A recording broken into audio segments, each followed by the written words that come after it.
سلام، این ویدیو نقد کیک فیلم محبوب منه. چند سال خونه خالی و بچه هات رفتن توی بیورزه هنو نتونستی یکی رو پیدا کنی؟ کی منو میخواد؟ چرا این جنتلمنا گیری ما نمیاد؟ دخترای مردم رو پیاده کن بخاطر 4 تا تار مخاگه برای بکن. معلوم نیست اینا چی از جون ما میخواد. تو از مرگ نمیترسی؟ نه، ولی از تنهایی مردن میترسم.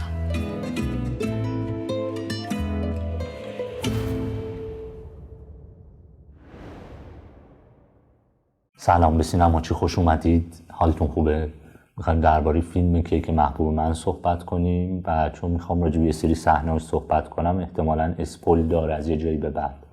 بهتون میگم قبل از اینکه وارد بخش اسپویل دار بشیم من میخوام پیشنهاد بدم فیلم رو ببینید. نتیجه‌ای که قرار بگیریم اینه که فیلم خیلی فیلم خوبیه. یک فیلم شاعرانه است، به دام شعار زدگی نیفتاده، تا جایی که تونسته ازش فرار کرده، انسانیه و نکته مهم اینه که خیلی شبیه به سینمای واقعی ایران، چیزی که گم شده، چیزی که انگار زیر خاک دفن شده، شاعرانگی داره، لطیفه، درباره انسانیت این بخشی که کشته شده یا مرده یا به هر حال گم شده و تبدیل شده به فیلم هایی که پر از جنایت و جنگ و خونریزی و انتقام و اینجور حرف هست. به هر حال پیشنهادم اینه که فیلم کیک محبوب من شاید بهترین فیلم ایرانی امسال باشه. تماشاش کنید، اما نه تنهایی و نه در جمع، دوتایی تماشاش کنید. وضعت خوبه ها، هر روز بیرون غذا میخوری. شما همه زن و بچه داریم، این خونه‌تون غذای خونگی میخوره. فیلم توی پرده اول که یک پرده نسبتاً طولانی هم هست، به واسطه اینکه اتفاقی توی اون رقم نمیخوره و فقط داره جهان فیلم و جهان شخصیت رو به ما معرفی میکنه، خورده با صبر و طمأنینه زیادی این کار رو میکنه، اما به خوبی از پسش برمیاد. اولین سکانسی که میبینیم یک زن در آستانه 70 سالگیه که چشم‌بند میزنه و تا ظهر میخوابه. تصویری که انگار داره به ما القا میکنه ما با کاراکتری روبرو هستیم به نام مهین که نمیخواد روزمره زندگیش رو ببینه، چشم‌بند میزنه، شبها بیداره و انگار از یک چیزی توی این زندگی، توی روزمره زندگیش فرار میکنه. در ادامه داستان در 20 دقیقه بعدی قرار ما ببینیم از چی فرار میکنه، چی رو نمیخواد ببینه و این رو توی 3 بخش به ما نشون میده. یکی رابطش با دوستانش، رابطش با جامعه و رابطش با خانواده. توی هر 3 بخش ما احساس انزوا، تنهایی و دورافتادگی رو میبینیم توی این زنی 70 ساله که تنهاست. چند تا نکته خوب توی این روند معرفی کاراکتر وجود داره از لحاظ فیلمنامه‌ای و کارگردانی. یکی سکانس رابطه یک زن 70 ساله با دوستاشه که من وقتی سکانس شروع شد انتظار نداشتم اینقدر شیرین، لطیف و باورپذیر اجرا بشه، بدون زیاده گویی، بدون دیالوگ های پر ادعا، به دور از فلسفه بافی. کاملا اون چیزی که دیدیم باورپذیر، شیرین، جذاب و دیدنی بود و این رابطه به خوبی در اومد. درباره خانواده‌اش وقتی که داره با دخترش صحبت میکنه به نسبت همینطور باورپذیره و اون پیامی که میخواد بده از دور افتادن این شخصیت از خانواده کاملا به ما القا میکنه و این حس رو داره کاملا توی ما به وجود میاره. اما درباره رابطش با جامعه، جایی که میره و با گشت ارشاد روبرو میشه، اون پلان، اون سکانسی که با گشت ارشاد روبرو میشه به نظرم خوب نیست. یعنی شاید ضعیف‌ترین بخش فیلم باشه. اصلا انگار یه بخشایی مثل این حرفای سیاسی، طعنه‌های سیاسی که باز توی این فیلم وجود داره هم انگار از خارج از فیلم میاد، انگار مال فیلم نیست. انگار باید این حرفا رو یه گوشه‌ای زده بشه و ازش عبور کنن. خب دغدغه همه ما آدم هاست این حرف ها و باید این رو بپذیریم که دغدغه فیلمساز هم هست و اتفاقا شجاعت هم میخواد، براش راحت تر هم هست این حرف ها رو نزنه. اما واقعیت اینه که هنوز نمیتونیم راه درستی برای گفتنش پیدا بکنیم. تمرینیه که داریم انجام میدیم برای گفتنش و توی فیلم ها در نمیاد. هرچند که این فیلم میگم تا جایی که میتونه فرار میکنه از این سیاست زدگی و شعار زدگی، در دام شعار زدگی نمیفته، خیلی سریع از این پلان عبور میکنه. این پلان رو هم از دو جنبه میخوام دربارش صحبت کنم. یکی از لحاظ کارگردانی که بازی ها ضعیفه، اون فضا در نمیاد بیرون از فیلمه. اما یک نکته جالبی داره توی این سکانس و بعد صحبت های اون دختری که از نسل جدیده و این زنی که از نسل های گذشته است. توی صحبت هاشون خب تصوری که تمام مدت ما توی رسانه ها یا توی زندگیمون از نسل جدید داریم، شاید بزرگترین شاخصه‌ای که توی نسل جدید میدونیم مبارزه طلبی، سرتقی، جنگجویی برای رسیدن به اون چیزهایی که به دنبالشن. انگار کلمش رو بزنیم پیدا کنم، کلمش رو پیدا نکردم.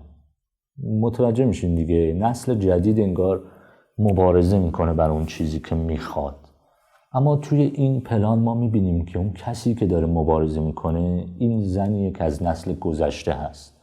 حتی با وجود اینکه تصور ما اینه در ذهن نسل جدید یک سری از اصول شکسته شده، یک سری از اصول دیگه وجود نداره و اینها انسانهای آزاد اندیش بیشتری هستن. میبینیم توی دیالوگی میگه خانم شما با این سن دیگه نیازی نیست که دنبال مثلا یه همچین چیزی باشی. هنوز این تابوها کلمه رو پیدا کردم، تابو شکنترن. نسل جدید فکر میکنیم نسل جدید تابو شکنترن، اما توی این پلان میبینیم تابو شکن نیستن. نه اینکه بخواد بست بده به همه جامعه ها، میخواد بگه که یک سری از تابو شکنی ها هنوز در نسل های گذشته قدرتمندترن.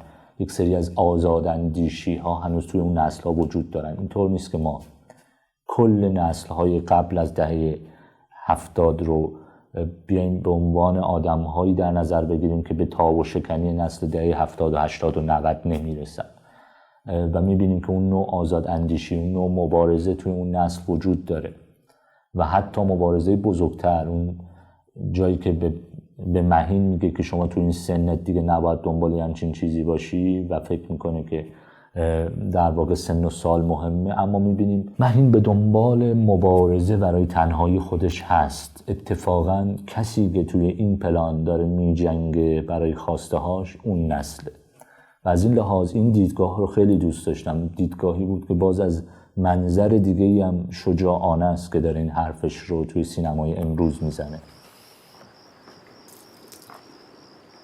چرا ریختی تو باغچه؟ واسه اونا که زیر خاکن. قدیمان گفتن که هر لیوانی که میخوری یه قلوب بریز برای رفتگان. چه قشنگ. اما برسیم به قصیده اصلی فیلم، جایی که فیلم شروع میشه. این بخش طولانی 20 دقیقه 25 دقیقه به نظرم میتونست خلاصه تر باشه، کمتر شعار زدگی حتی توش وجود داشته باشه و سریعتر برسه به اون قصیده زیبای فیلم از دقیقه 20-25 و از جایی که مهین و فرامرز همدیگر رو میبینن.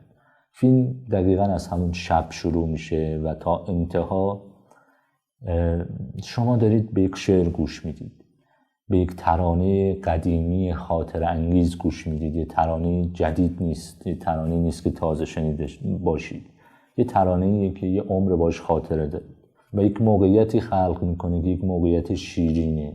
این نکته رو یادتون باشه که فیلمی در جهان شاعرانگیه. قرار نیستش که تمام منطق ها رو سوال بپرسیم از فیلم که چطور مثلا اینها راضی میشن، چرا ماشینش رو برد کوچه بالایی در حالی که این بر پنجره نداشت.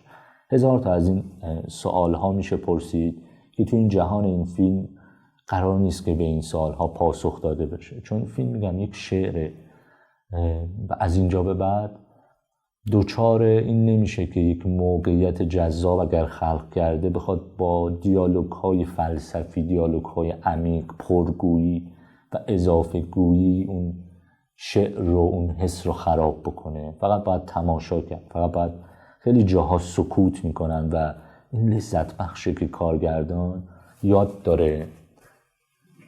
داره اینو که نباید همش حرف زد، نباید همش اینو یک دیالوگای بزرگی بگن به هم یا بخوان یه چیزی رو خلق بکنن. اتفاقا فیلم فیلم داستان محوری نیست، یک داستان کوتاه داره، یک فیلم داستانگو نیست و این داستان کوتاه رو به جای اینکه در طول پیش ببره و هی اتفاق پشت اتفاق بیفته در عرض پیش میبره. به واسطه سینما، به واسطه تصویر داستانش رو عمق میده. مثلا اینکه مرد وارد این خونه میشه، اگه فیلمو ندیدین گوش ندیدن،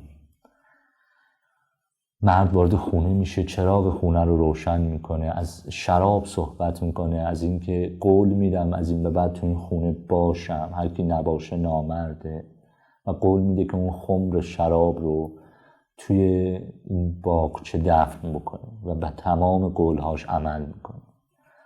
و اینها رو نیومده به شکل خیلی شعار زده ای به مخاطب، به ذهن مخاطب بچپونه، شبیه به یک نواختن یک ویولون انگار، خیلی آروم و شما باید حس کنید.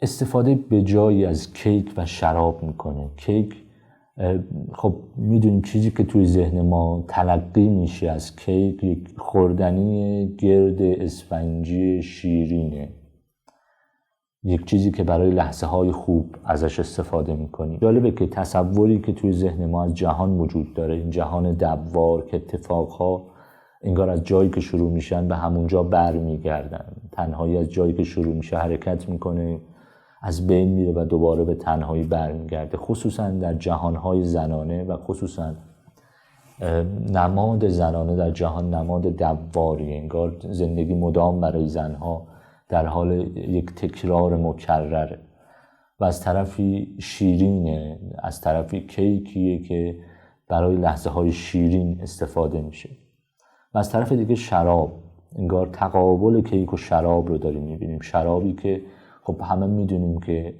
ارزشمندی شراب به گذشت زمانه، به اینکه چقدر گذشته، چقدر سن داره و چقدر پیره، و تشبیه کرده این سن و سال رو به شراب که چطور میتونه هر چقدر بیشتر بمونه ارزشمندتر بشه.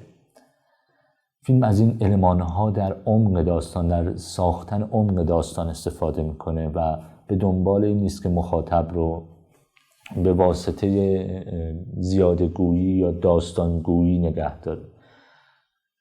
خب پایان فیلم قابل حدس هست تا حدودی، اما نه تا انتها. تا جایی که اون اتفاق میفته قابل حدسه، اما اون چند دقیقه پایانی بازم اینا رو کامل نمیگم برای اونایی که میدونم وسوسه میشن تا آخر ویدیو ببینم و فیلم رو ندیدن. اون چند دقیقه پایانی میدونید شبیه چیه برای من؟ شبیه به اینه که شما یه داستانی رو گفتی، تو یک شعر تموم شده و یک بیتش مونده. اون چند دقیقه پایانی، اون بیت پایانی این شعر بلنده، این قصیده است، اون کامل میکنه این قصیده رو، کامل میکنه این حس رو و به شاعرانگی و لطافت فیلم پایان میده. اگر اون چند دقیقه نبود به نظرم فیلم انقدر خوب نبود. اون اکتی که انجام میده مهین، اون اتفاقی که میفته، واقعا بیت پایانی این شعر.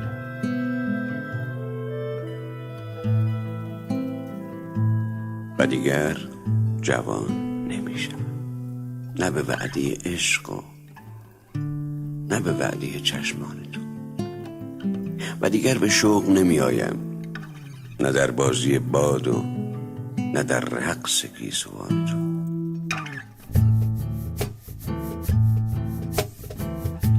تو رگ خشک درختا درد پاییز میگیره،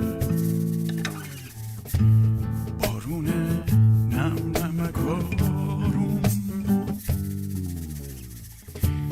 روی جالیز میگیره، دیگه سبزی نمیمونه، همه جا برگای زرده، دیگه برگا نمیرقصن، رقص پاییز پر درده، گرم دستا